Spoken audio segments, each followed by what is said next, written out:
Muy buenos días chicos de primero de secundaria. Vamos a continuar con la clase anterior.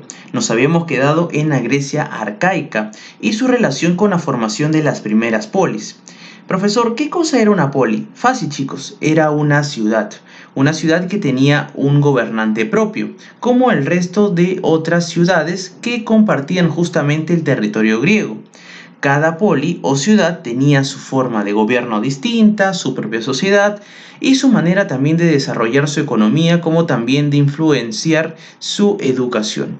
Dentro de todas las polis que existían en el territorio griego, las principales obviamente fueron Esparta y Atenas. Vamos a conocer un poquito de la primera, Esparta. Esparta estuvo ubicada en el valle del río Eurotas, en la región de Laconia o Lacedemonia, en la famosa península del Peloponeso. ¿Cómo era la sociedad espartana? Muy sencillo, chicos. La sociedad espartana estaba dividida en tres clases. Número 1, espartiatas, de origen dorio, nobles que contaban con todos los privilegios. Luego teníamos a los periecos. Relaciona esta palabrita periecos con la palabra perímetro. En matemática, perímetro significa la suma de los lados, o sea, peri quiere decir lados o alrededores. Ah, ya sé, profe, los periecos eran los extranjeros, los que llegaban al territorio de otros lugares, ¿ok? Entonces los periecos eran los que vivían a los alrededores.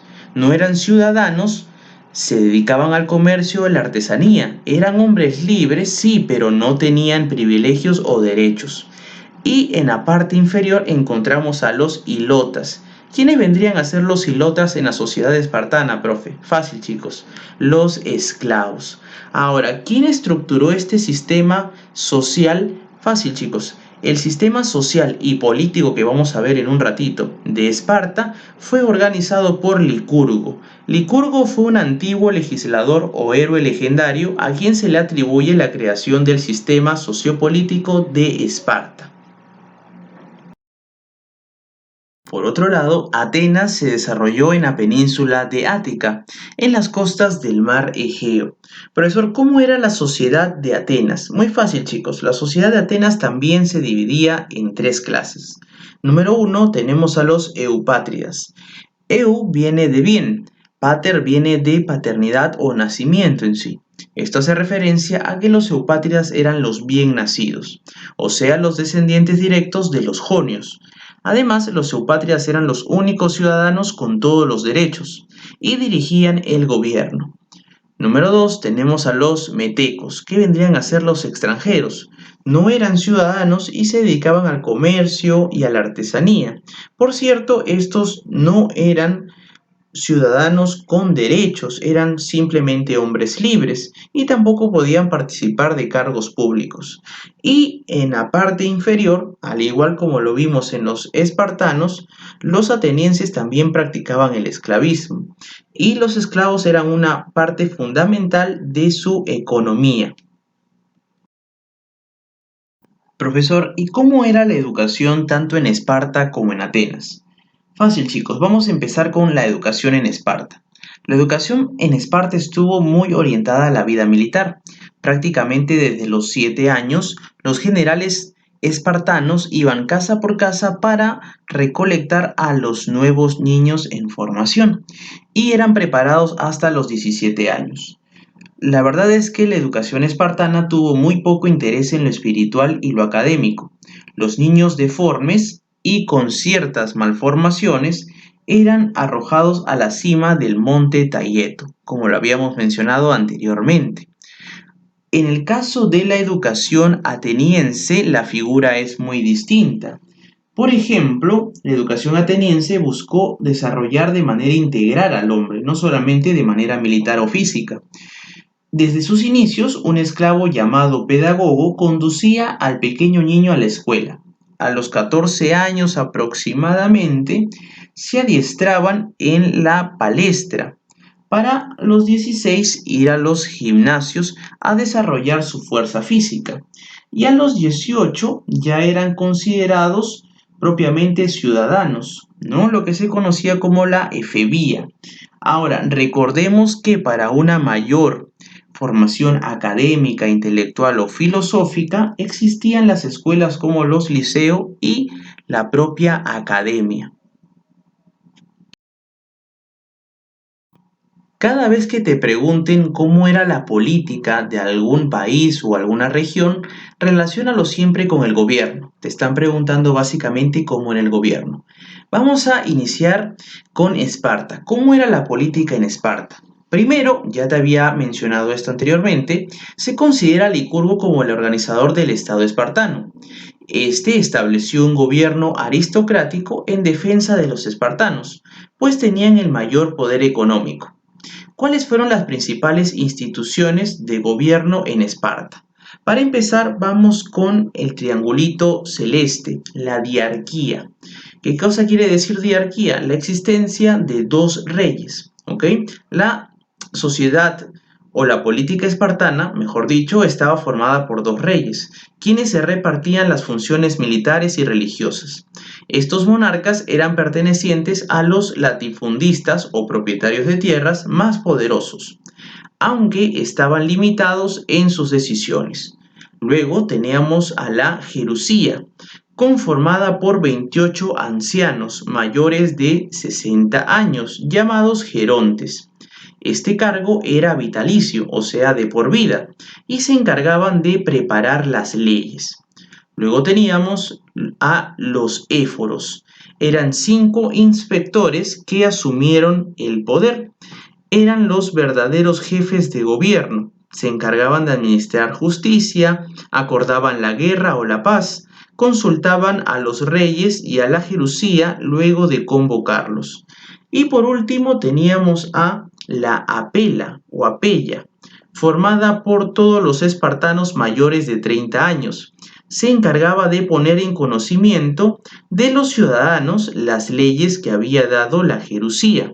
No tenía poder de decisión importante, por eso se dice que casi todas las principales medidas eran tomadas por las 3 primeras instituciones que te acabo de mencionar, que estaban formadas por los espartanos más poderosos.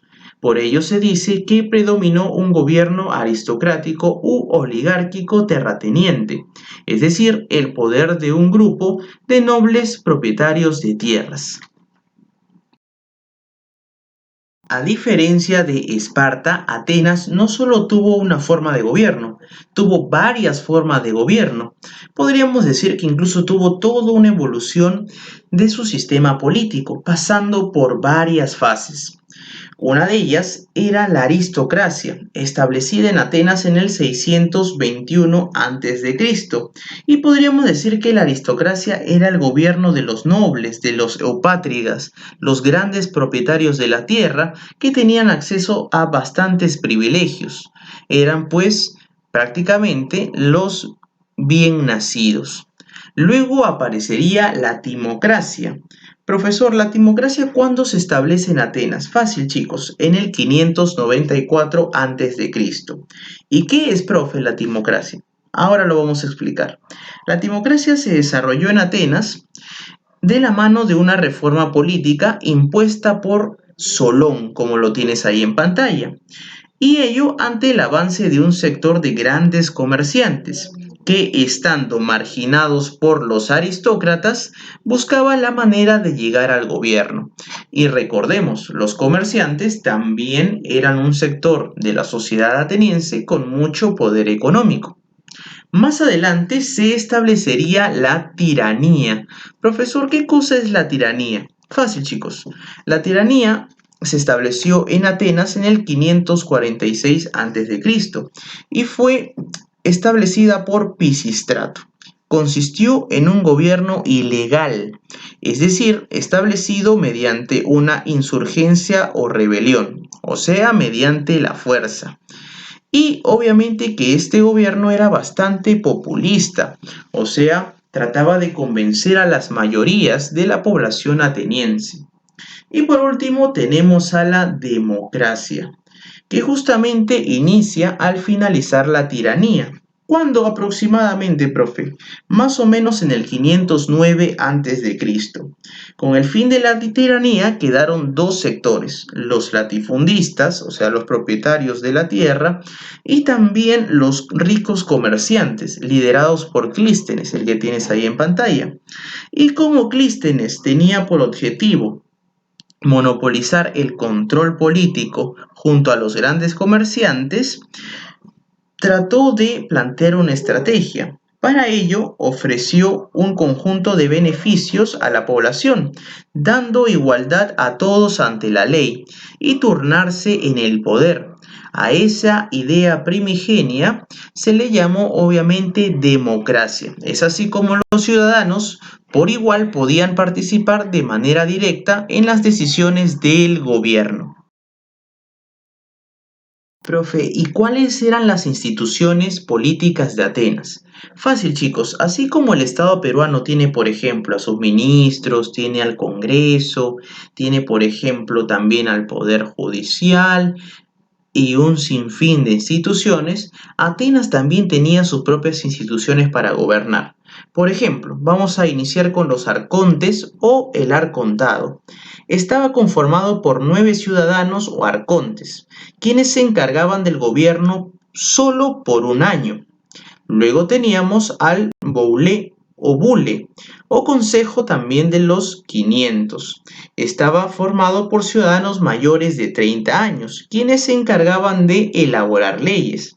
El número de integrantes de esta institución fue variando con el tiempo. Luego tenemos a los aerópago. Era la institución encargada del aspecto judicial. Era un tribunal máximo de justicia, por así decirlo. Luego tenemos al Tribunal de los Eliastas. Estaba conformado por aproximadamente 6.000 jueces mayores de 30 años, quienes se encargaban de ventilar delitos o problemas menores. Tenemos también la Eclesia. Era la denominada Asamblea Popular, formada por todos los ciudadanos, quienes debían aprobar o desaprobar las leyes que había elaborado la Boule. Era la institución más poderosa de la democracia ateniense. Y por último teníamos a los estrategas, que eran militares que se encargaban de las labores ejecutivas en caso de emergencia o de guerras. Profe, ¿cómo es eso? Fácil, chicos. Los estrategas, en tiempo de conflictos, de situaciones militares, reemplazaban a los arcontes. ¿Ok? La democracia esclavista permitía que todos los habitantes libres de las polis terminen siendo ciudadanos. Por lo tanto, se hace una política de inclusión, así como se elimina la posibilidad de que un ciudadano pueda ser convertido a la esclavitud.